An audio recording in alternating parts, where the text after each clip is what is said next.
noches, ¿cómo están? Qué alegría saludarlos a todos. Buenas noches a todos. Oigan, bueno, quiero hacer aquí una pauta. Vamos a presentar a Ricardo nuevamente para las personas que aún no lo conocen.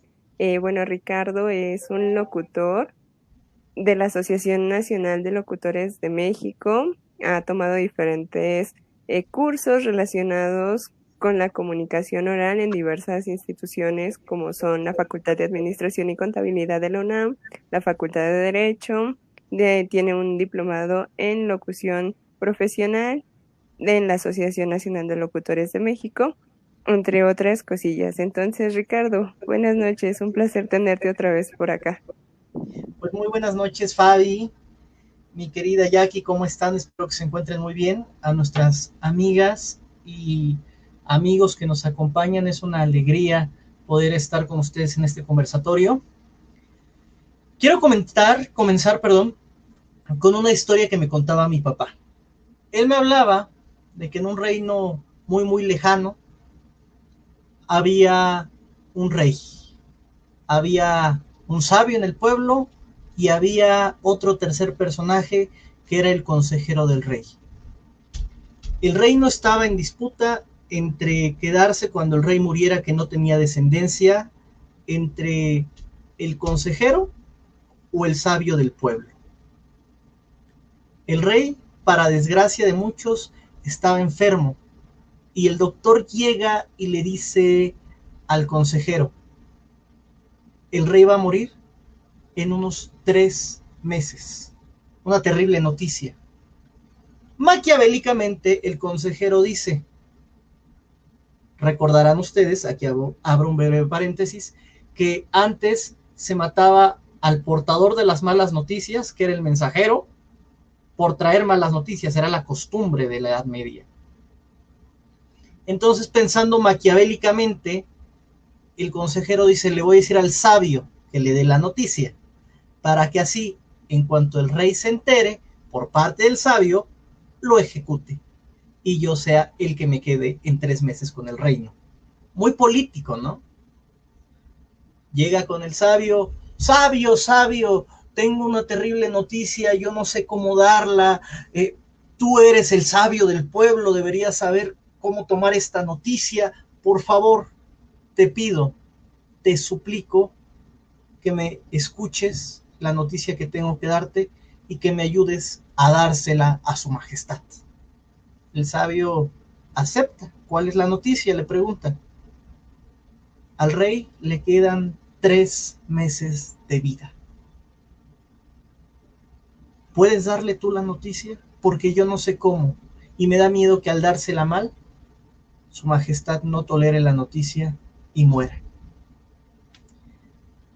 El sabio acepta, va con el rey, se encierra con el rey, pasa un momento, 1 hora, 2 horas, 3 horas, y sale el rey feliz, alegre, contento, jovial.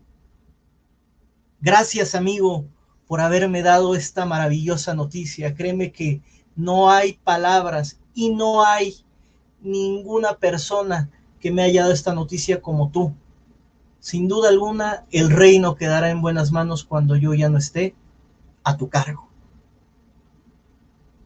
Qué interesante, ¿no? ¿Qué le habrá dicho el sabio al rey para que haya aceptado así la noticia? Dice la moraleja que me contaba mi padre, que la verdad es como un diamante en bruto, que se tiene que pulir y para darlo se tiene que envolver en telas preciosas y ofrecer como un obsequio para ser bien recibido. Porque de lo contrario, es como un diamante arrojado a la cara de nuestro interlocutor, que puede herir y puede lastimar. Así es la verdad. Y en esta historia que me contaba mi papá, creo que se encierra el poder de la oratoria. Lo que yo les decía hace 8 días, no es qué dices, sino cómo lo dices. ¿Cuál es la intención? ¿Cómo lo transmites? Tenemos que aprender a no solo decir la verdad, sino también a saber decir la verdad, a saber comunicar. Dicen por ahí que todos sabemos hablar, pero pocos sabemos comunicar, y yo también me incluyo. El hecho de que me apasione la oratoria no es simplemente que yo sea el mejor comunicando, nada de eso. Yo soy una persona que se apasiona por saber cómo puede comunicar de una manera más eficaz. El día de hoy, para este conversatorio, traigo la estructura formal del discurso como yo la he aprendido, y también traigo 4 esquemas para la improvisación. Vamos a ver si podemos hacer un ejercicio de elocuencia, que es algo fundamental dentro de la oratoria. Fíjense, algo muy interesante, más o menos de que el ser humano tiene escribiendo son unos 3000 años, y por investigaciones antropológicas se cree que hasta 40,000 años el ser humano tiene hablando. Si bien no como un lenguaje codificado, sí por lo menos ya hacía ciertos sonidos guturales que le permitía comunicarse según la región. Es por eso que muchas veces nos cuesta tanto la parte de la redacción y la escritura, y nos es más fácil comunicarnos de manera oral. Otro dato que quería compartirles hace 8 días, y quizás no lo dije, y todos estos datos que estoy dando ahorita al azar junto con la historia, es para que más personas se sumen a la transmisión. Espero que cada uno de ellos se vaya sumando y pues pueda serles de utilidad. No recuerdo ahorita el autor, si no me equivoco es Desmond Morris, un zoólogo, que dice que entre más inteligente es la especie, es más violenta. Fíjense, por ejemplo, los orangutanes, brillantes pero sumamente violentos. Los perros son animales muy inteligentes y violentos. Los gatos. Pero, ¿cuál es el animal racional más inteligente? El hombre. Y precisamente para mí, como amante de la comunicación oral, como amante de la locución, creo que es un gran don de Dios o un gran descubrimiento de la naturaleza que podamos hablar, porque sin el intercambio de palabras, el hombre sería capaz de autodestruirse. Si ya hay guerras, aún con el diálogo, imagínense cómo sería sin él. Pero bueno, vamos a comenzar a lo que nos truje, dicen por ahí, con la estructura del discurso. Recuerden que la palabra, que el discurso, perdón, ya en sí es un género literario. Puede ser escrito o puede ser oral. Dentro de la oratoria hay muchos subgéneros. Los voy a enunciar a continuación, más o menos les voy a decir de qué se tratan, por si cada uno de ustedes quiere que más adelante ahondemos en ellos, o ustedes mismos quieren hacerlo por internet. La oratoria nace en el Mediterráneo. Dicen que por Sicilia, que en algún momento perteneció a Grecia. Surge precisamente para la cuestión bélica, militar, y también dentro de Grecia se le da un tinte político. Entonces la oratoria va a ser por lo general muy pasional, muy enfocada a los sentimientos. Vamos a ver más adelante lo que es el etos, el patos y el logos. Pero primero los géneros de la oratoria. Primero empezaríamos con la arenga o la oratoria castrense. Es aquella oratoria dirigida a las fuerzas armadas, es bélica, es pasional. Si llegaron a ver ustedes la película de 300, la película de Corazón Valiente, todas estas películas de Hollywood que de alguna forma narran cómo un ejército iba contra otro a la batalla, pero antes se paraba alguien en medio y precisamente arengaba, incitaba a los soldados a que fueran a matarse. Quizás en el frente lo superaban 10-1, como dice la película de 300. Nada mal para un espartano, dice el orador. La lógica nos diría, 10-1 nos van a matar, nos van a hacer pedazos. pero ahí no importaba la lógica, no importaba el número, no importaba el argumento racional, importaba la pasión. En Corazón Valiente, defender la libertad de Escocia. Ahí tenemos ejemplos muy claros.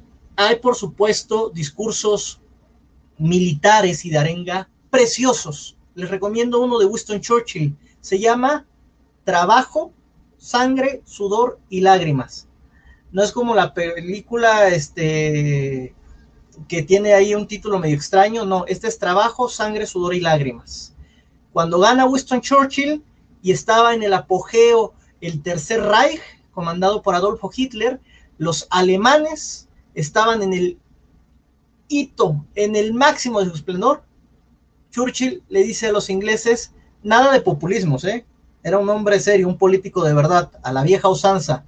Yo no les prometo la gloria, yo no les prometo una victoria fácil, yo les prometo que conmigo va a haber trabajo, sangre, sudor y lágrimas.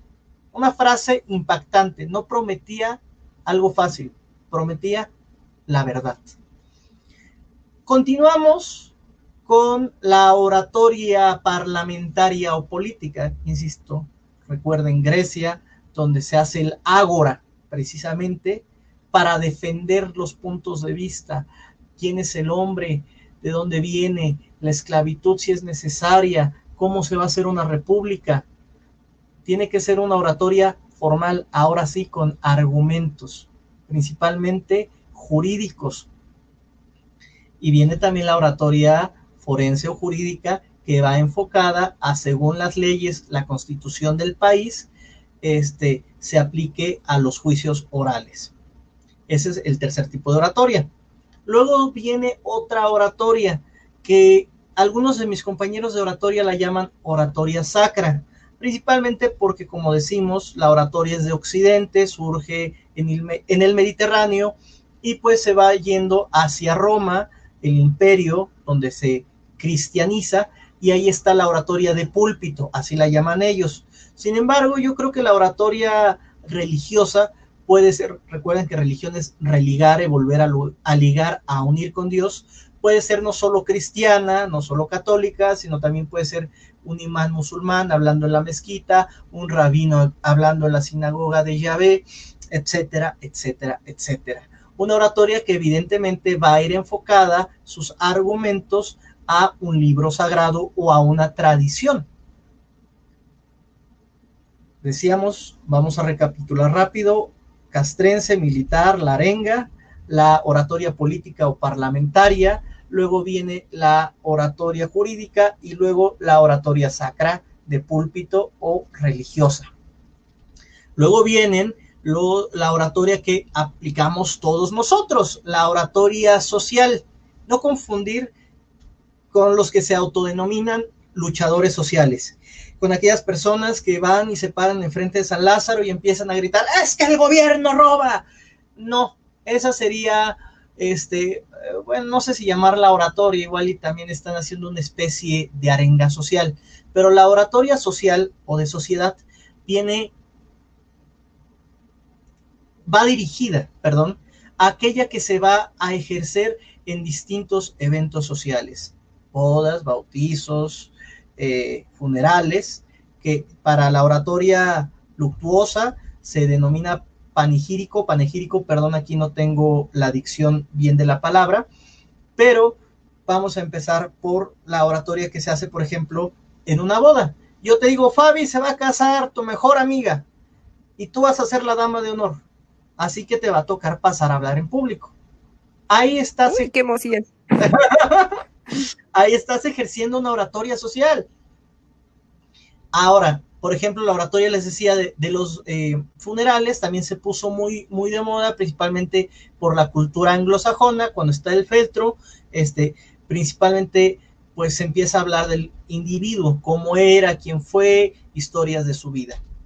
Luego viene la oratoria para los negocios. Aquí ya les ponen nombres con anglicismos. Mi inglés es muy malo y prefiero no ocuparlo, pero bueno, es la oratoria de mercado, de marketing, lo denominan, que va a ser para ensalzar el producto. Nuevamente son argumentos no racionales, sino más pasionales. Un ejemplo muy claro, la gente ¿por qué fuma? No hay ningún argumento lógico. Fuman o porque sabe rico o porque te ves bien fregón con tu Marlboro. Es la realidad. Nadie fuma porque estadísticamente está comprobado que aquella persona que fuma vive más. Sabemos que no es así. Luego viene oratoria. Aquí la tengo. Me van a disculpar. La oratoria demostrativa. Déjenme darle una revisada, por favor, a mi... No lo tengo aquí anotado, perdón. Tenía aquí mis apuntes. Me van a disculpar si pronuncio mal. Es epidíptica, que es la oratoria demostrativa. No sé si es epidíptica o epidéptica. No sé cuál es la pronunciación, la correcta dicción de esta palabra.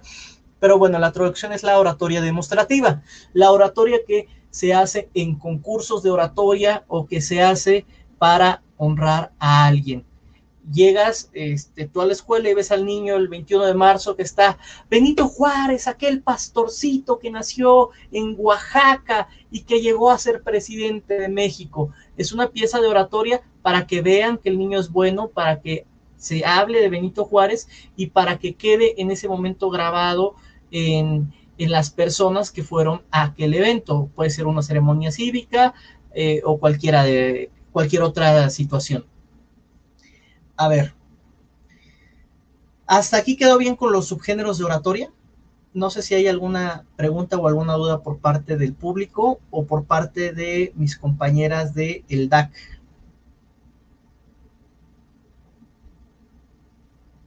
No, creo que vamos bien. El público todavía no tiene dudas, entonces en cuanto las tengamos, te las hacemos. Ok, muy bien.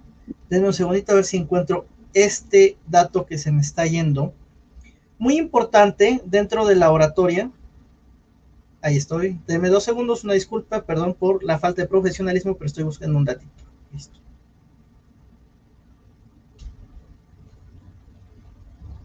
Muy bien. El discurso formal, hay quien dice, tiene que tener introducción, desarrollo y desenlace.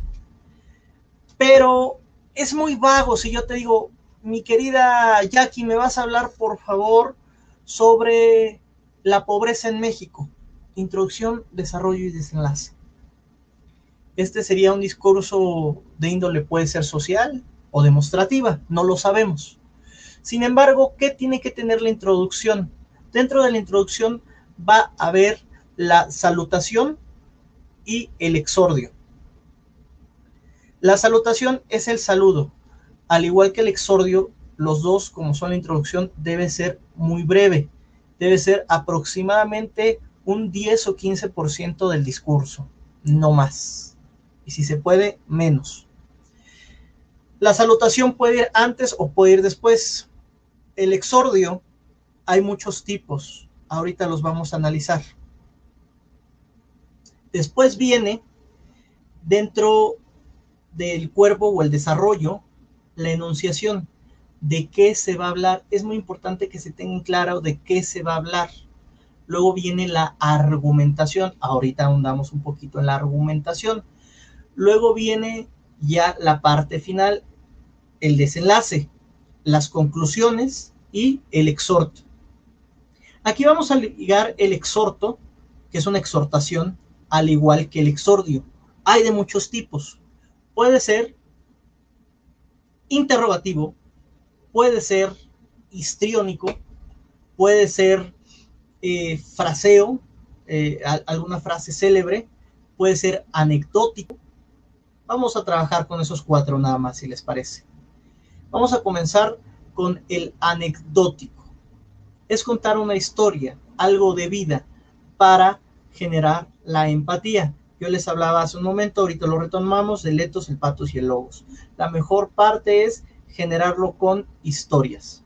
Igual, tu exordio puede ser como tu exhorto para generar una pinza, que sea la conclusión del desenlace, y pueden ir concatenados, una historia. Luego viene la frase célebre. No es lo mismo una frase célebre que una cita de un libro. Ahorita vamos a ello. Yo podría empezar No hay caminos para la paz es el camino. Mahatma Gandhi. Buenos días, queridas amigas y amigos que me están escuchando el día de hoy. El día de hoy voy a hablar de la violencia que hay en nuestro país. Si se dan cuenta, obviamente, la frase célebre tiene que ir concatenada o hilada o conectada, como lo quieran llamar, con el discurso. Porque muchas veces hay gente, esto pasa en los concursos de oratoria, espero que no les pase a ustedes, que no sea un vicio, que de repente dicen, ay, es que esa frase está bien bonita, voy a empezar así para llamar la atención. Y empiezan con, no sé, me viene a la mente, viendo a Garrick, actor de Inglaterra, el pueblo al aplaudirle le decía ta, ta, ta, ta, ta, y se avientan el poema de Garrick. Bueno, el día de hoy les voy a hablar de la economía. Obviamente no tiene nada que ver un poema que va enfocado a la depresión, por ejemplo, como puede ser Garrick, o a la actuación con la economía. Tiene que ir muy bien hilvanado. Decíamos que era anecdótico, que era el fraseo, que era el histriónico. Yo no lo recomiendo mucho, pero depende mucho de la personalidad de la persona. Hay gente que agarra un billete, lo saca de su cartera, lo rompe. Yo no voy a romper mi billete porque es el único que tengo. El maldito dinero es lo que corrompe al mundo. Y la gente se queda, wow, rompió un billete. ¿Quién va a romper un billete? Otro, agarras un vaso, le das un sorbo, tiras el vaso al piso. ¡Pah! Se hace pedazos el vaso. Todo lo que sube tiene que bajar. Y con la violencia que ha bajado este vaso, va a bajar nuestro adversario político, porque nosotros lo vamos a tirar al piso. La gente se sorprende, ¿no? A mí me parece muy mafufo, a mí Ricardo González, pero recuerden que la oratoria tiene que ver con su personalidad. Igual a Ricardo, que Ricardo es un poquito, pues chistoso. Si hace esto, pues se va a ver más chistoso y en lugar de impresionar va a causar gracia. Y lo que Ricardo no quería en ese momento era causar gracia, sino causar algo impactante. Hay quien agarra, y eso lo hacía, por ejemplo, Hugo Chávez, o un candidato de Puebla, creo que se llamaba Tony Gali, el ponerse a cantar, ¿no? El día de hoy voy a cantar, ¿no? Decía Hugo Chávez, no se meta conmigo, caballero, que sale espinado, cantando. Si te funciona, adelante. Eso se llama, decíamos, exordio o exhorto, si vas a acabar con él, histriónico. A ver, habíamos mencionado el histriónico, habíamos mencionado el de fraseo. Ah, el interrogativo me falta. Aquí les voy a decir algo muy importante para todos ustedes que nos están viendo. Si son oradores y van comenzando, nunca le hagan preguntas al auditorio que crean que el auditorio va a responder con algo que no sea un sí o un no. Para eso existen las preguntas capciosas. Tampoco admitan preguntas del auditorio porque probablemente no sepan la respuesta y no se arriesguen, al menos que sean unos doctos en la materia y vayan a saber dar la respuesta. Pero si no, no se arriesguen. ¿Qué son las preguntas? Ay Dios, dije, ¿qué son las preguntas? Interrogaciones retóricas, perdón, las preguntas retóricas. Se me fue el avión por un momento, lo siento, ¿ven? Hasta el mejor cazador se le va la liebre y yo no soy el mejor cazador, así que obviamente se me van a ir muchas. Las preguntas capciosas son aquellas que ya tienen una respuesta predeterminada o ustedes la van a inducir. Todos estamos a favor de que la gasolina se suba, ¿verdad? ¿Quién va a decir que sí? Obviamente todo el mundo, ¡no! Ok, ahí ya estás poniendo una pregunta o ya estás poniendo a tu auditorio a tu favor. Pues nadie quiere que se suba la gasolina, entonces vas a hablar en contra del impuesto a la gasolina. O mejor aún, imagínense, un tema muy polémico. ¿Quién está a favor de la pena de muerte? Eso no lo pregunten, es una pregunta que yo les hago a ustedes. Hay gente que sí y hay gente que no. Pero aquí viene mi pregunta capciosa. ¿Cuántos judíos se habrían salvado si se hubiera aplicado en 1921 la pena de muerte por traición a la patria a un solo hombre, Adolfo Hitler? ¿Cuántos judíos? Todo el mundo sabe que el Holocausto cobró más de 6 millones de vidas judías, 50 millones, 53 millones de soldados de todos lados del mundo. Muy bien, ahí ya tengo una pregunta retórica. Yo voy encaminado a que, se hubieran salvado solo por una vida 6 millones de judíos. Cierro mi discurso. El día de hoy, ¿cuántas vidas se habrían salvado si se hubiera ejecutado a X criminal? No voy a decir nombres de criminales porque pues la seguridad en México no es lo mejor, así que pongan el nombre del capo que ustedes quieran, que se haya capturado y se haya escapado después de la cárcel. El nombre del capo que quieran. Ahí están generando una pregunta retórica, porque la gente les va a dar la respuesta que ustedes quieran que les den. Muy bien, luego seguimos del exhorto y el exordio, o el exordio o el exhorto, como ustedes quieran verlo, a la parte de la argumentación del curso. Hay una gran diferencia entre un argumento y una opinión. Hay algo muy curioso, dato curioso, les va a gustar. La palabra argumento viene del latín argentum, que es un elemento dentro de la tabla periódica que representa la plata. La plata resplandece. Por cierto que Argentina tiene un nombre por ahí, un río muy famoso que tiene el nombre de Río de la Plata, Argentina. Digo, esto es dato curioso para que se les quede lo que es un argumento y lo que representa su etimología. Decía un maestro de broma, los argumentos son las balas de plata que van a ir en tu discurso y que le vas a disparar al monstruo del auditorio. Una figura literaria muy exagerada, pero bueno. El argumento, para hacerlo o definirlo de manera muy simple, es una opinión respaldada con un hecho. No quiero entrar en polémicas. Yo sé que el auditorio puede tener respecto al siguiente tema sus sentimientos u opiniones o puntos de vista encontrados. ¿El aborto está bien o está mal? Vamos a decir que yo digo que está bien. Eso es una opinión, no me estás dando un argumento. Legalizar el aborto está bien porque estás procurando la vida de la madre que va a abortar en una clínica clandestina y no le estás penalizando como actualmente se hace. Pueden dar un dato, se vería mucho más formal. No tengo yo un dato actual, pero decir, no sé, antes de que en el 2007 se despenalizara el aborto en la Ciudad de México, estoy dando un dato falso, pero solo para completar el argumento. Alrededor de unas 300 mujeres morían al año en clínicas clandestinas.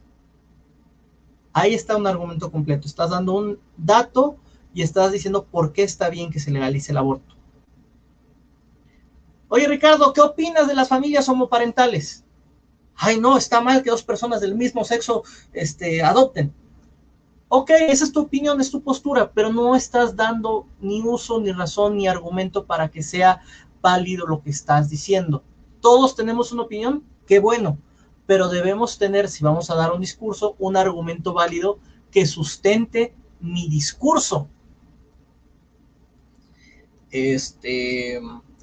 Entonces estamos hablando del argumento, sigue las conclusiones, qué es lo que ustedes van a opinar, lo que ustedes van a cerrar, y luego sigue el exhorto. ¿Hasta aquí hay alguna duda sobre este esquema del discurso, que es introducción, desarrollo y desenlace? Pero recuerden que está desmenuzado. La introducción tiene la salutación, tiene el exordio, el desarrollo tiene la enunciación, tiene la argumentación, y la conclusión tiene precisamente la conclusión, valga la redundancia, y el exhorto. ¿Estamos de acuerdo hasta aquí o hay alguna duda? Mis queridas panelistas, por favor, si me tienen alguna duda o en algo no me supe explicar, por favor díganme y adelante, o por parte de nuestro auditorio.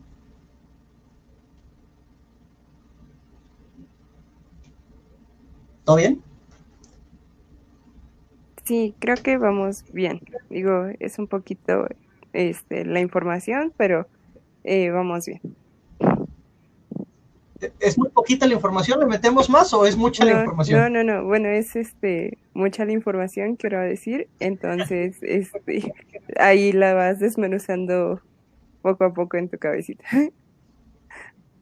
Puede ser un poco técnica para nosotros, ¿no?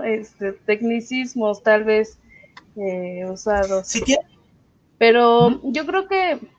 No, digo, si tiene Adelante. alguna duda en algún tecnicismo, pregúntenme. Si no sé, ahorita checamos en San Google, no hay problema.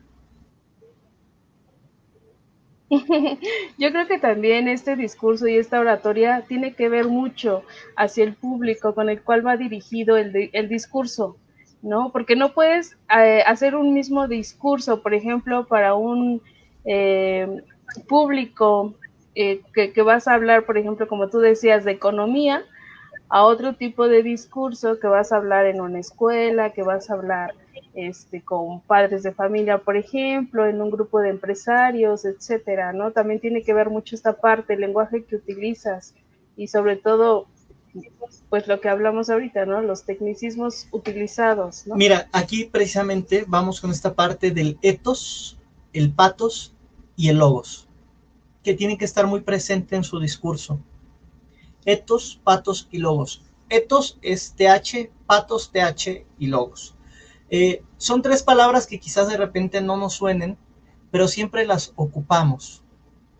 El ethos es el comportamiento y va enfocado a mi prestigio o a mi forma de ser y de comportarme delante de la audiencia.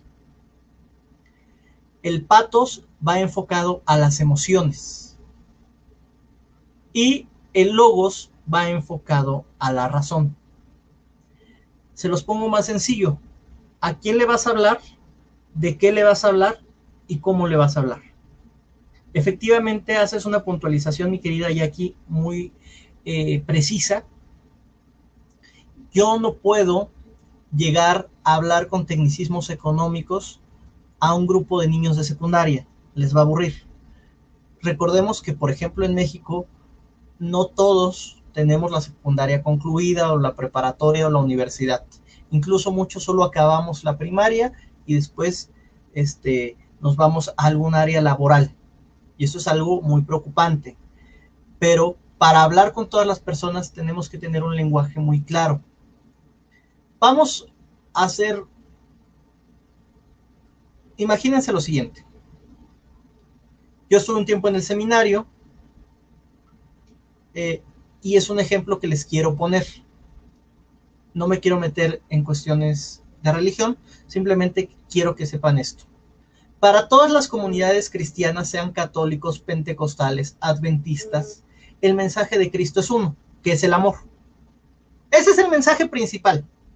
Pero imagínense, Ricardo, te toca ir a hablar a la iglesia de San Agustín que está en Polanco. Ahí está un contexto. Oye, Ricardo, tienes que ir a dar una predicación a la iglesia de San Pablo que está en la Merced. Ahí hay otro contexto. Oye, Ricardo, tienes que ir a hablar a la iglesia de San Pablo Stotepec que está en Milpa Alta, San Pablo Apóstol. Recordemos que ocupando el ethos y el pathos y el logos. El ethos, el pathos y el logos. ¿A quién le voy a hablar? Ok, gente de un estrato alto como lo es Polanco. Gente que principalmente puede que sean empresarios. Voy a ir a San Pablo. Gente que principalmente se dedica al campo o al comercio. Voy a ir a la Merced. Principalmente gente que está en la calle y que se dedica también al comercio. Puedo hablar igual con una señora de 60 o 70 años de Polanco que con un chavo que está en la Merced. Evidentemente no. Les voy a contar una anécdota breve. Estoy haciendo una cita textual y espero que no tomen a mal lo que voy a decir, pero esto lo vi por parte de un predicador que estaba en Tepito. Es una cita textual. Chavo, el verdadero cabrón aquí es Cristo, es el chingón de chingones. aquí está ocupando palabras que encajan con su auditorio. Si él le decía, oye, hermanito, el mero mero es Cristo, evidentemente el chavo de Tepito va a decir, pues, ¿qué pasó, maestro? A mí eso no me cuadra. Tuvo que ocupar su lenguaje. El mensaje es el mismo, es el amor que le quiere hacer llegar.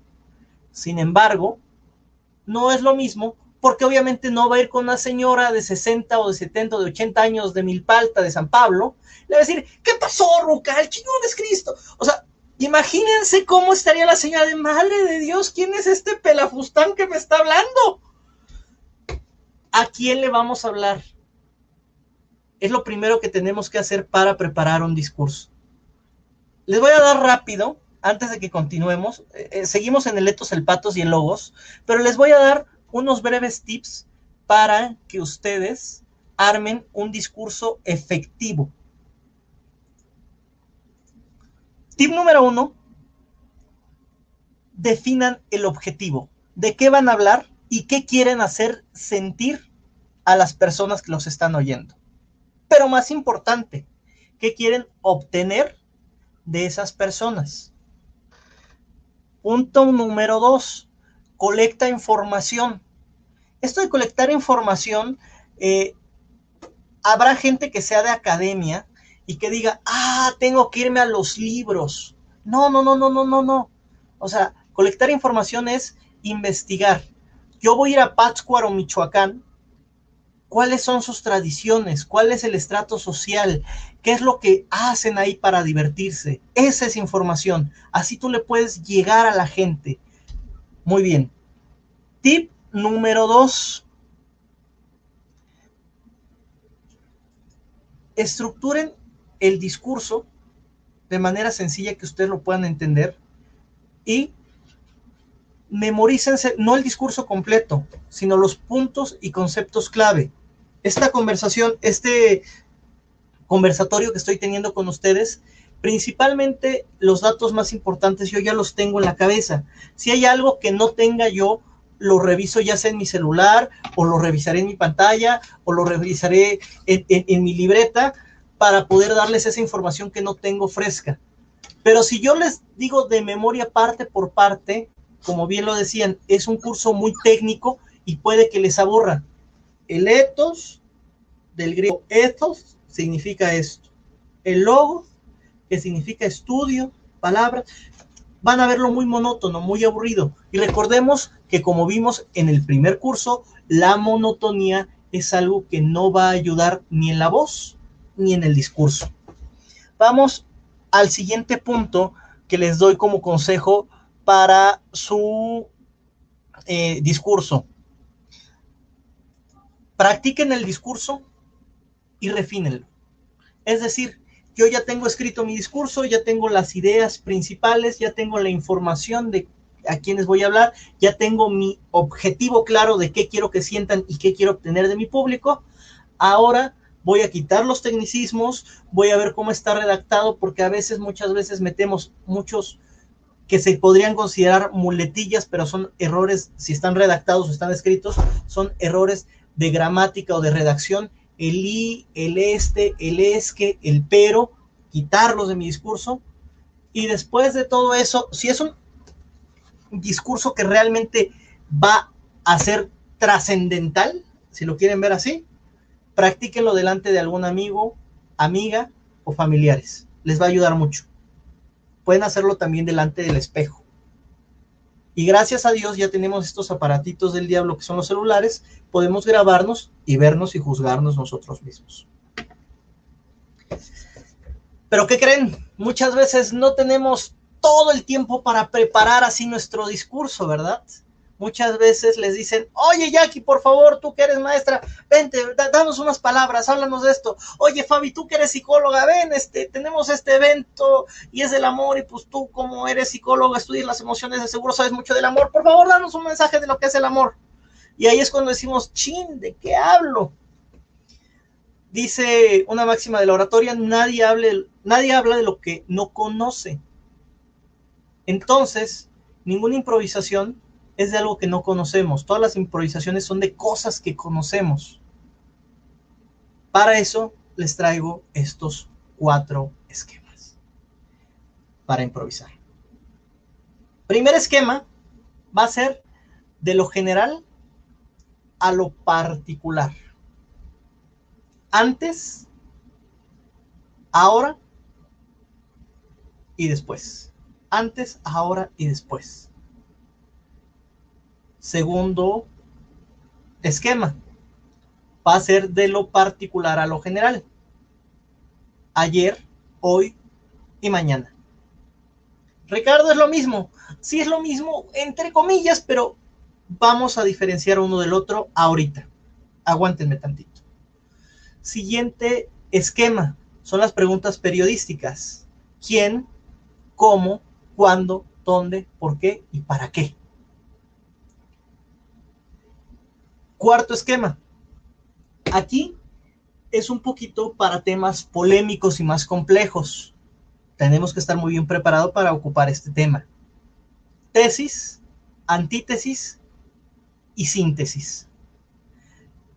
De la síntesis nos habla muy bien Jackie en uno de sus conversatorios, que es métodos de estudio y aprendizaje. Jackie, ¿cómo se llama?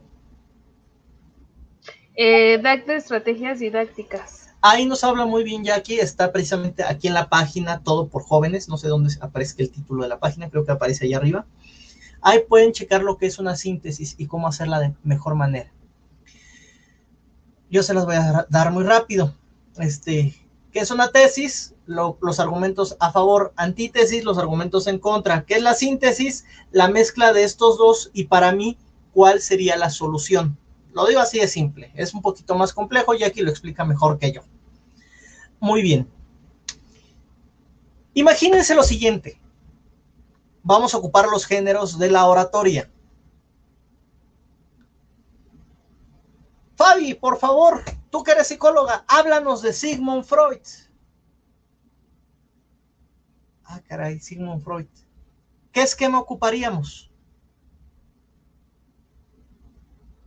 ¿Se te ocurre, mi querida Fabi? La síntesis. No. Aquí podríamos ocupar el esquema de improvisación de preguntas periodísticas. ¿Quién fue? ¿Dónde fue? ¿O en qué época? ¿Qué hizo? ¿Por qué lo hizo?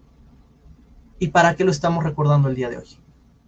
Así podemos, en ese momento, ¿quién fue Sigmund Freud? Un psicólogo. ¿En qué época? ¿Cuáles fueron sus principales aportes? Si te das cuenta, tú has estudiado a Sigmund Freud, tú sabes quién es Sigmund Freud. ¿No eres un especialista? No lo sé, igual y sí, igual eres psicoterapeuta y dices, me lo sé de pie a pa. Pero en ese momento ya puedes resumir su vida. ¿Estamos de acuerdo? Siguiente esquema de improvisación. Vamos a hacer otro ejercicio. Imagínense lo que te decía. Estás en la boda de tu mejor amiga. ¿Qué esquema puedes ocupar? Puedes ocupar el de ayer, hoy y mañana. ¿Te acuerdas ayer que nosotras éramos grandes amigas de la preparatoria, de la universidad? Cuando tú conociste a Ramón, y Ramón, que es pues un gran chavo, íbamos los tres al cine y yo en ese momento supe que iba a ser el amor de tu vida, porque no eras tan feliz como lo eras con Ramón. El día de hoy que estamos en la boda, los veo felices juntos y sé que mañana tendrán una gran familia llena de valores y llena de amor. Ahí está, ayer, hoy y mañana. Jackie, vas a hablar de los problemas de la educación en México. Podemos ocupar el esquema muy simple: antes, antes, ahora y después. Antes, que no estaba la Secretaría de Educación Pública o que había corrupción en el ministerio, etcétera, etcétera. Hoy vemos los avances que se han tenido, pero también vemos las laceraciones que ha sufrido este sistema. Tenemos que trabajar muy duro, cambiar esto, cambiar aquello, para que el día de mañana después podamos tener a nuestros niños con una mejor educación. Ahí tienes tu otro esquema de discurso: tesis, antítesis y síntesis. Matrimonios homoparentales, se debe legislar o no el aborto, se debe legislar o no la aportación de armas, la regularización de la prostitución, todos esos temas que son sumamente polémicos. Hay gente que está en contra, hay gente que está a favor. Y la gente que está en contra muchas veces tiene buenos argumentos y malos también, y la gente que está a favor también tiene buenos argumentos y malos también. Podemos sacar lo mejor de los dos mundos y hacer una síntesis. Alguna vez, esto es un poquito polémico, si a alguien le ofende el tema, le pido una disculpa. Me tocó hablar en un foro en Acción Nacional de la regularización de la prostitución o del sexoservicio, del trabajo sexual, como lo quieran llamar. Yo decía, se tiene que regular. Y literal, eso sí, por eso cada que hago esta broma, a mí me pasó que yo vi una viejita en primera fila, esto fue en Coyoacán, que se persinó cuando dije, se tiene que regular el trabajo sexual. Les digo yo, miren, había un muchacho ahí, medio greñudo, ¿verdad?, que hablaba de amor, y se juntaba con trabajadoras sexuales, con publicanos y con pecadores. Y se queda la viejita que se persinó, pues yo dije, pues, le voy a hablar de Jesús, ¿no? A la gente no se le tiene que perseguir, se le tiene que acercar. Si nosotros regularizamos esto, podríamos dar talleres para alfabetizar, porque hay mujeres que se dedican a eso y no están alfabetizadas. Podemos darles una mejor atención social en salud, como se hace en la clínica Condesa, que es una clínica donde dan pruebas de VIH, que atiende a personas con SIDA, pero podríamos sectorizar algo como eso y llevarlo, no sé, a cada delegación, por ejemplo, y ayudar a que se reduzcan las enfermedades de transmisión sexual, por lo menos en el rango de la prostitución, que son muy altas. Y doy todos estos argumentos. Si bien está mal por esto el trabajo sexual, si bien por esto quizás vaya en contra de la dignidad de las personas, no significa que la gente no lo va a dejar de hacer. Tenemos que ayudarla a que deje de hacer esto, o si lo va a hacer, que por lo menos tenga las garantías de estar bien cuidada, bien protegida por parte del Estado y no estar estigmatizada. Al final de ese conversatorio, que fue un conversatorio medio largo, me acabaron aplaudiendo, la viejita llegó y me dijo, joven, ¿cuánta razón tiene usted? Y me sentí muy a gusto, pero estamos ocupando tesis, antítesis y síntesis. Lo que dicen unos, lo que dicen otros y lo que digo yo. Ahí están los 4 esquemas de improvisación. Todo esto, vuelvo a lo mismo, se consigue con la práctica, práctica, práctica. Ricardo, ¿qué nos recomiendas para practicarlos? Cuando te metas al baño todas las mañanas, te tardas de 5 a 10 minutos, no sé cuánto se tarden en el baño, y pongan, el día de hoy quisiera hablar sobre, no sé, Halloween, que es algo de coyuntura del día de mañana. Voy a hacer un discurso, las fiestas tradicionales del Día de Muertos contra el Halloween. Hago mi esquema, antes, hoy y mañana. O tesis, antítesis y síntesis. Los que dicen que no se celebre, los que dicen que sí se celebre, y qué digo yo. ¿Estamos de acuerdo hasta aquí? No sé si haya comentarios, opiniones, quejas o sugerencias de parte del público.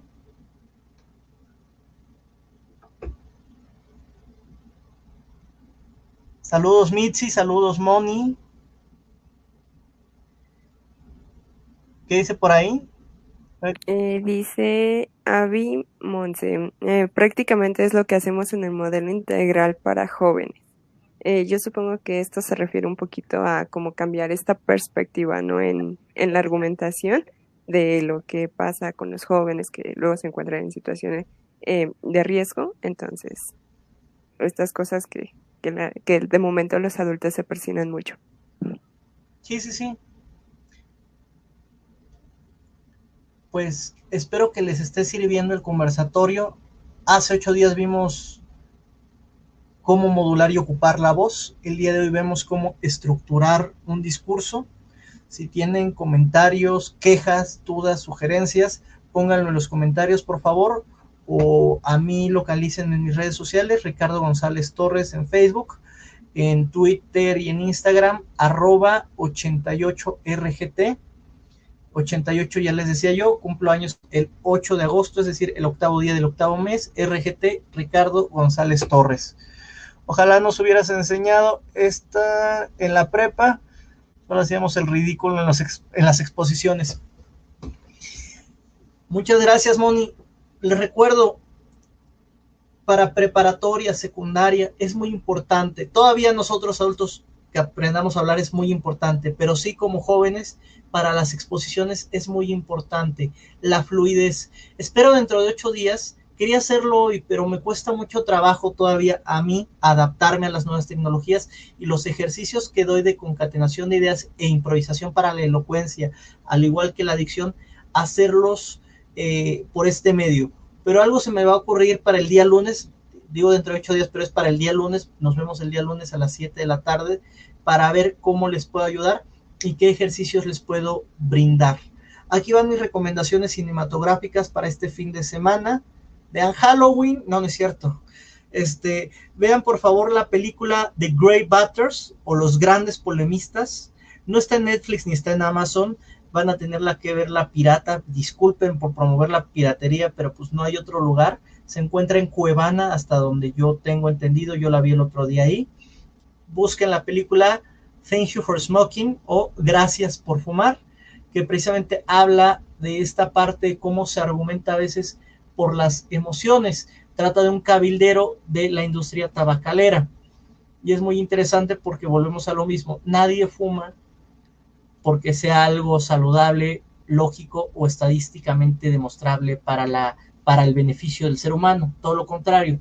La gente fuma por emociones como se ve padre, me siento aceptado con mi círculo de amigos, me siento bien, ni siquiera me sabe rico, es me siento bien cuando fumo. Y la gente no deja de fumar porque yo le muestro una estadística de hay un tanto por ciento de personas que se están muriendo. La gente deja de fumar porque o me dio cáncer o le dio cáncer a alguien cercano a mí. Y a veces ni así. Entonces ahí viene la emoción, viene el patos y nos gana en este discurso. Pues muchas gracias, mi querida Fabi, mi querida Jackie. Espero que les haya sido de utilidad a ustedes, a cada uno de nuestros internautas de la audiencia. Y pues bueno, sin más por el momento, les agradezco mucho el espacio. Ricardo, solamente como una duda y para ponerla aquí en los comentarios del chat, ¿me repites la primera película que recomendaste? Claro que sí, Los Grandes Polemistas.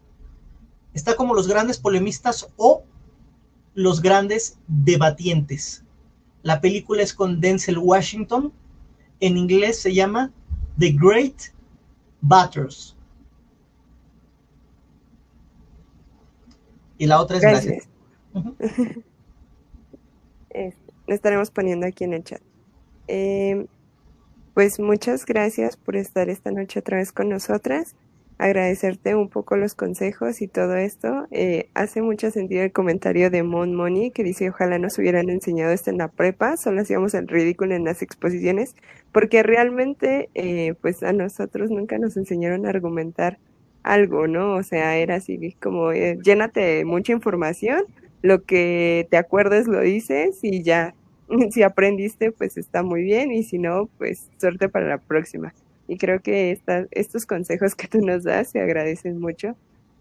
Digo, vemos algunos que ya pasamos por esa etapa, pero quienes están ahí, pues creo que les serviría mucho aprenderlos. Todo por los jóvenes. Jackie, ¿algo más que quieras comentar? Sí, y tienes razón, Fabi, y también esta chica que comentó Mon, es cierto, ¿no? Yo creo que también era, y el ir a exponer era el ir a exhibirte, ¿no? Era generarte el miedo, porque al final de cuentas ibas a ser juzgado, ¿no? No ibas a ser orientado o retroalimentado, era juzgado no nada más por el maestro, sino por todos tus compañeros.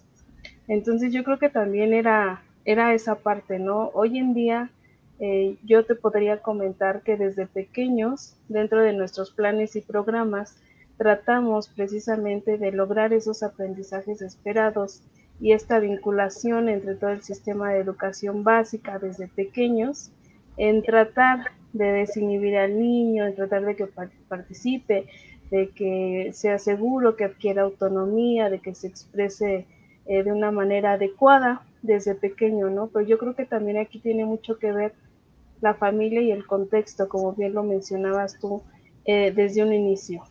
Esa es una situación. Y otra, siento que también, ¿cómo se llamaba esta niña del comentario anterior? Abby. ¿Mónica o Abby? Abby. Abby, se me fue el nombre, Abby.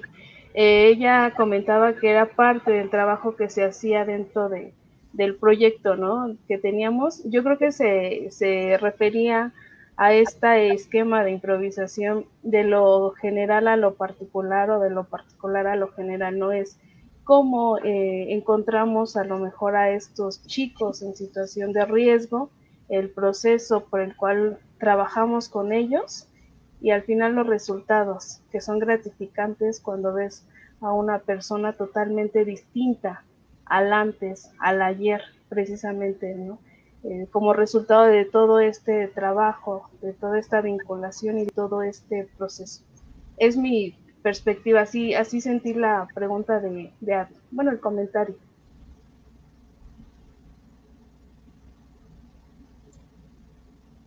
Pues bueno, muchas gracias, muchachas.